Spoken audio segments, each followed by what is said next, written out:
If you listen and look back on most of your failures, you're going to see that it was your own mind that betrayed you. A lot of you have been sabotaged internally by your own mind. Your own psyche is working against you. When you have negative thoughts that prevent you from being the best version of yourself, you should understand that your mind is attempting to betray you, and you should feel disgust because you have enough enemies. There are enough people in that opposing trench trying to destroy you. I promise you, if I were to give a button to most humans on this planet, if I were to go up to an average man, 25-year-old man of average income anywhere in the world, and say, if you press this button, this guy's gonna die. And I'll show a picture of you being a nice little boy, whatever you're doing. I'll make you look sweet and innocent. I'll say, if you press this button, this guy dies, but you get $100 million.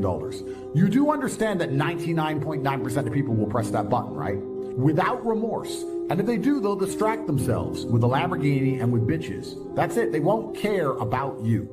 There's enough people in the opposing trench who are prepared to destroy you for self-interest. The idea of you not having every single part of you on your own side is truthfully sad.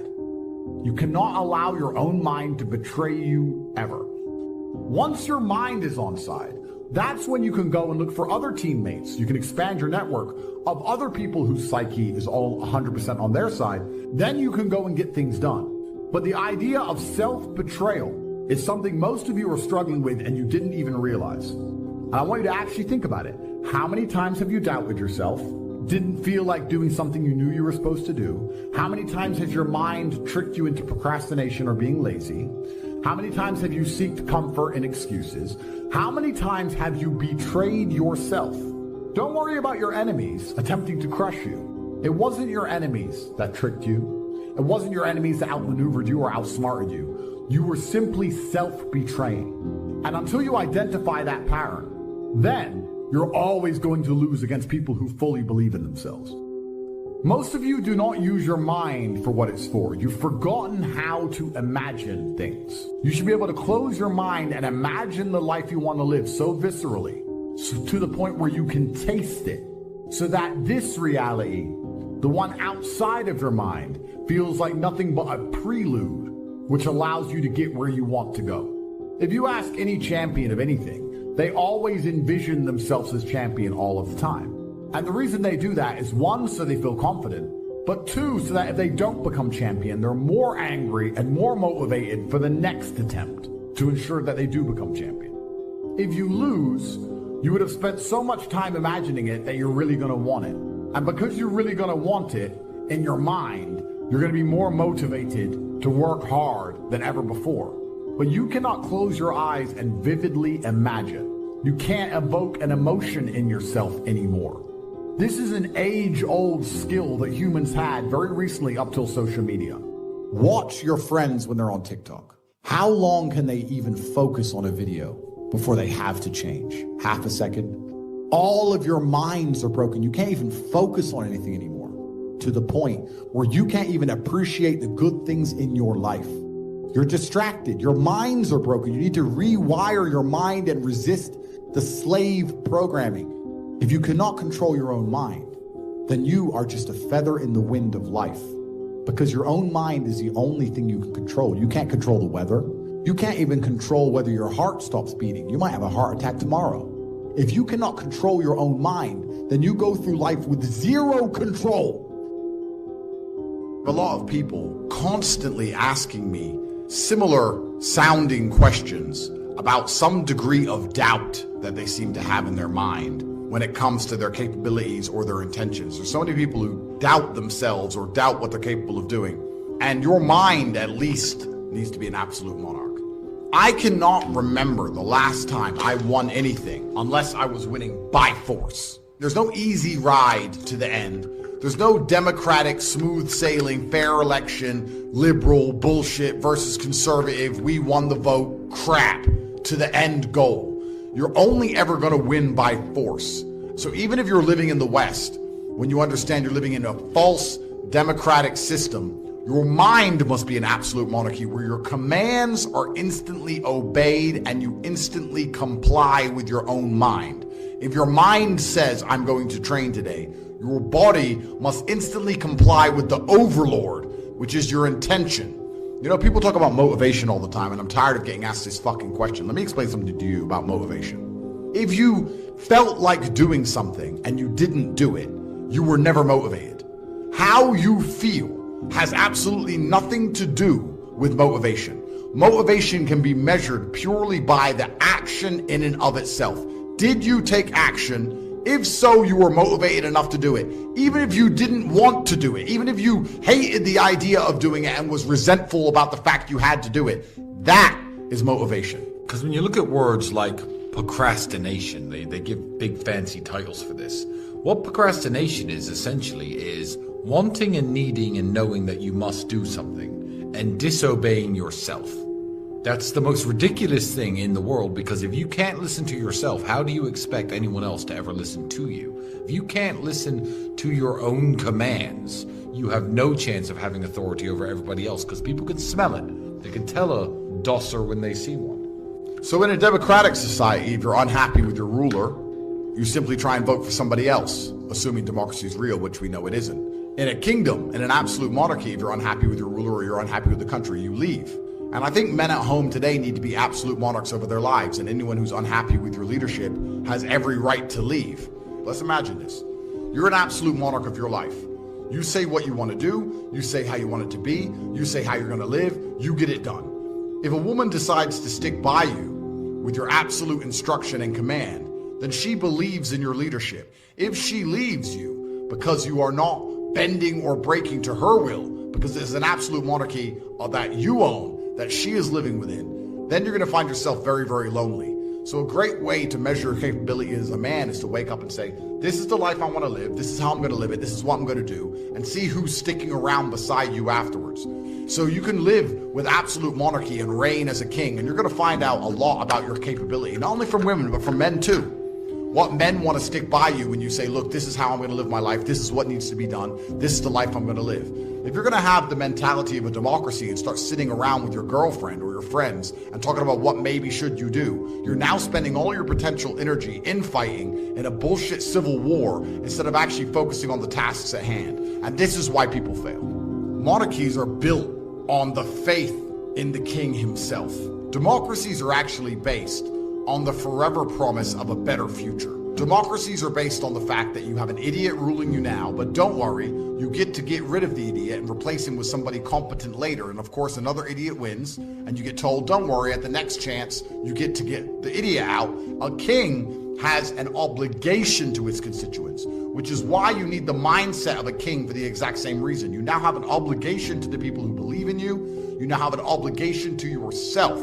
You can no longer delay it. You can no longer procrastinate. You can no longer live in the promise of a better tomorrow, of a perfect future. There is right now, and you have obligations you must fulfill. By fulfilling your obligations to yourself, you default fulfill your obligations to everybody who believes in you and cares about you and loves you and relies on you. You're not trying to get strong and get rich just to buy dumb shit. You're doing that because you owe it to yourself. You're doing that because it's going to please your ancestors and please God and please the universe. And by extension, you are automatically going to become more valuable to everybody else who believes in you, which strengthens your kingdom, strengthens your absolute authority. And there are some times in life as a man, you need absolute authority to be effective. If this house sets on fire, I need to be able to say to my woman, get up, run.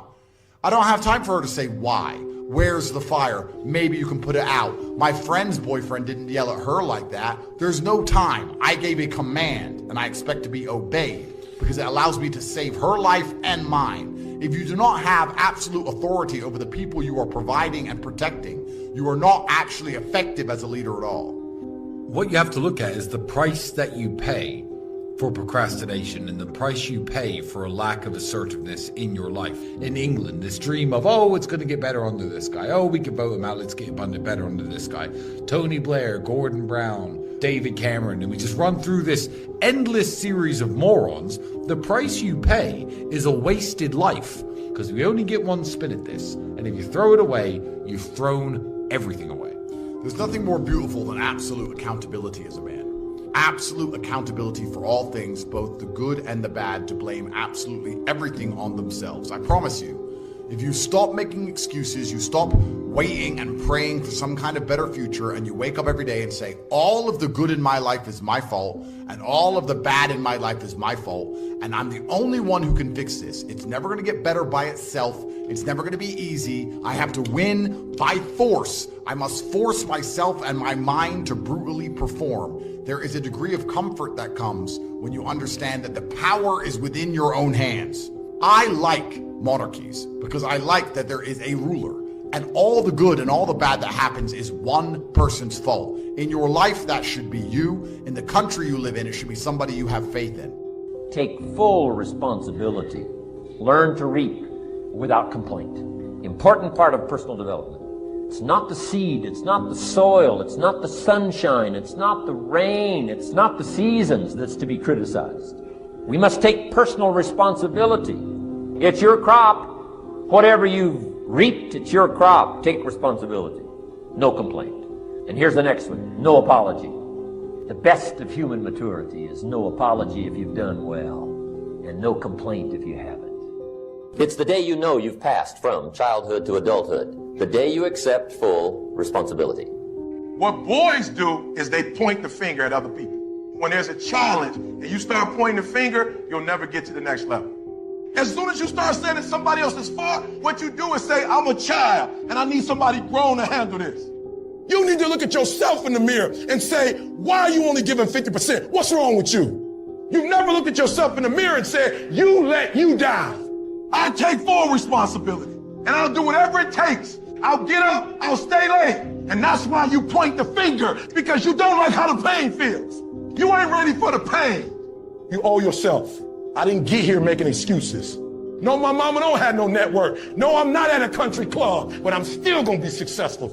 And can't nobody stop me but me. Can you get stronger in handling life situations? Of course. But you gotta go to work on yourself. You can't blame out there wishing it was easier. Wish you were stronger. I know you don't want to wake up. You don't have an option. Get up. You got to get to a point where you're disciplined. Commitments don't have nothing to do with your feelings. You do it because you're supposed to. It might require you saying no to your friends. It might require you changing your diet. I had to look at all the things that I didn't have control over and say, I got to take control. No more playing after today. I need you to take control. I'm talking about you. The only person that you can actually control. You. You're not going to argue with yourself about what mentality you should have or how you should implement a mindset to be most combatively effective if you're already working the best. You're not going to doubt your mind if you're already massively successful in all realms. How can you tell me that my mindset is wrong and the way I think and act is not the correct way to be a man if I ruthlessly outperform everybody? Why would I want the mentality of these little trolls who nobody even knows who they are? Why would I want to adopt the thinking of sad losers when I can be a competent, capable, and happy winner? If you start to succeed in the way you need to succeed, you will no longer doubt your thinking patterns. Why would you go to a therapist and beg them to change the way you think and feel if it was leading you to where you wanted to go? If the way you thought and the way you felt, even if it wasn't a positive feeling, was giving you the results that you wanted, you would still want to retain that mindset.